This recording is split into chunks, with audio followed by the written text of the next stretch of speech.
जब तक सत्संग नहीं मिलेगा इस प्राणी को, तब तक ये ऐसे ही इस जन्म और मृत्यु के दीर्घ रोग से ग्रस्त रहेगा।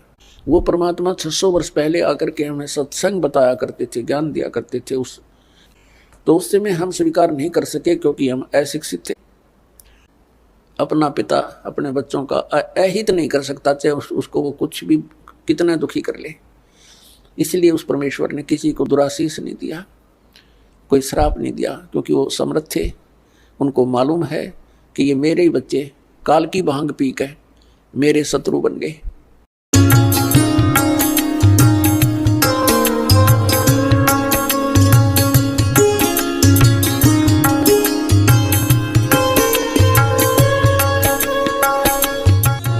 जब तक सत्संग नहीं मिलेगा इस प्राणी को, तब तक ये ऐसे ही इस जन्म और मृत्यु के दीर्घ रोग से ग्रस्त रहेगा।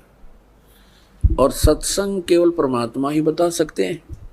वो परमात्मा 600 वर्ष पहले आकर के हमें सत्संग बताया करते थे, ज्ञान दिया करते थे, उस अपनी अमृत वाणी से, सच्चिदानंद घन ब्रह्मांड की वाणी से। तो उस समय हम स्वीकार नहीं कर सके क्योंकि हम अशिक्षित थे।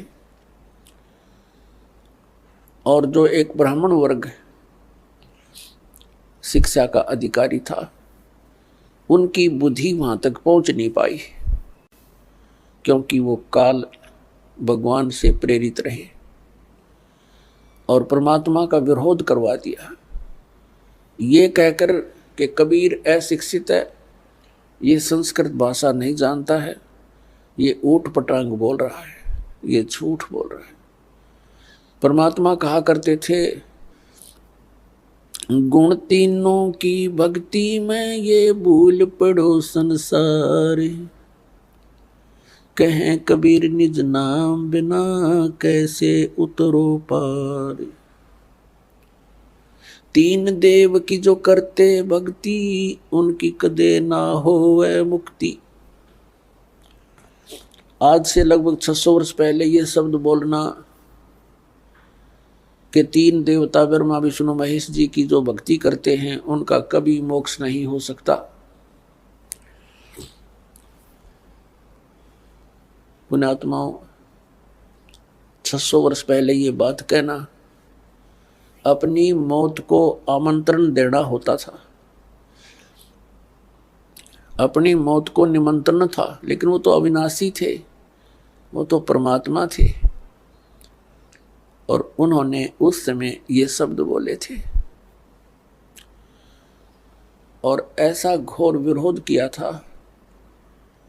उस मालिक की उन लीलाओं को जो पढ़ते हैं आंखों से आंसू नहीं सूखते। ऐसे जुल्म गुजारे थे उस परम पिता के ऊपर, हमारे भगवान अपने पिता के ऊपर। अब जो विरोध कर रहे थे वो भी उसी के बच्चे, ब्राह्मण काजी मुल्ला, उसी परमात्मा के बच्चे हैं। उस परमेश्वर ने किसी को भी दुराशीष नहीं दी, नहीं तो वो समर्थ शक्ति एक पल में अगर इन दूसरों वो हमारे पिता ना होते तो उनको बहुत कुछ दंड दे देते, ऐसा दे देते पूछो मत। जैसे एक बार गोरखनाथ जी के साथ मजाक कर दिया किसी ने, और उसने इतना गुस्सा उठा, वह मंडली थी उसके साथ 400-500 की, उसने एक शब्द उच्चारण कर दिया कि खड़े हैं वो तो पत्थर बन जाएंगे और बैठे हैं वो सिद्ध। खड़े ज़्यादा थे, बैठे थोड़े, तो खड़े जितने खड़े थे वो सब पत्थर की मूर्तियां बन गई। तो ये तो समर्थ हैं, कुछ भी कर सकते थे, लेकिन अपना पिता अपने बच्चों का अहित नहीं कर सकता, चाहे उसको वो कुछ भी कितना दुखी कर ले। इसलिए उस परमेश्वर ने किसी को दुराशीष नहीं दिया, कोई श्राप नहीं दिया, क्योंकि वो समर्थ थे। उनको मालूम है कि ये मेरे ही बच्चे काल की भांग पी के मेरे शत्रु बन गए। उस समय अपनी समर्थता का प्रमाण दिया। इसी सत्य कहने के कारण उस परमात्मा को जेरे कुएं में डाल दिया। एक बहुत पहले 200 फुट नीचे गहरा जल होता था कुओं में, और जेरा कुआं वो होता था जो नीचे से उसका पानी खत्म हो जाता था और काफी गहरा हो जाता था। उसमें डाल दिया, ऊपर से झाड़, बोझड़े, कांटेदार छड़े, कंकर, पत्थर, रेत से भर दिया। एक शेख तकी नाम के एक जलील व्यक्ति ने, वो मुसलमान था, मुसलमान राजा, दिल्ली का बादशाह सिकंदर लोधी था, और शेख तकी उसका धार्मिक पीर था, सिकंदर लोधी राजा का। मुसलमानों को इकट्ठा कर लेता था, राजा के सामने नारे लगवा देता था, राजा पब्लिक को देखकर घबरा जाता था, और फिर वो मनमानी सजा दिया करते थे। कबीर परमात्मा कुएं में डाल दिया, भर दिया पूरा,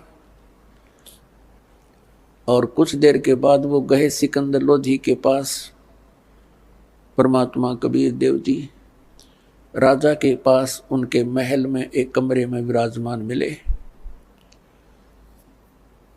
क्योंकि वो समर्थ थे, वो पूर्ण ब्रह्म हैं, वो समर्थ हैं, लेकिन उनकी लीलाओं को देखा जाता है, पढ़ते हैं तब रोंगटे खड़े हो जाते हैं।